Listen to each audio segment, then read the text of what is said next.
Здравейте, казвам се Гергана Филипова и съм директор бизнес развитие в биомашиностроене. Разкажете ни повече за вашия бизнес и професионална дейност. Ние проектираме и произвеждаме оборудване за хранително-вкусовата, химическата и фармацевтичната промишленост, като доставяме на едни от най-взискателните клиенти в света. Какво ви мотивира да се включите в Дамски бизнес алианс? Всички нас ни обединява желанието да се развиваме постоянно, както и това да намерим по-дълбок смисъл на това, което правим, за да намерим правилните каузи, които да подкрепяме и средата към по-добро. Какви социални каузи подкрепяте лично или чрез вашия бизнес? Всичко свързано с образованието ме вълнува силно, защото считам, че това е най-добрата дългосрочна инвестиция. В компанията участваме в програмата за дуално обучение, ранно кариерно развитие, както и развиваме Академия за таланти.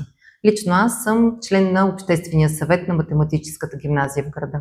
Как смятате, че вашата дейност и участието ви в алианса допринасят за обществото? Ако обединим енергията и усилията си, смятам, че действително ще излезнат правилните инициативи и каузи, които да подкрепяме, а по този начин и всичко, върху което имаме влияние, бизнес средата към по-добро. Какво послание бихте отправили към жените, които тепърва започват своя професионален път? Най-важното според мен е да не се страхуват от грешките и от провала и да знаят, че те са естествена част от всеки процес, да бъдат любознателни, да се развиват постоянно и да продължават да опитват.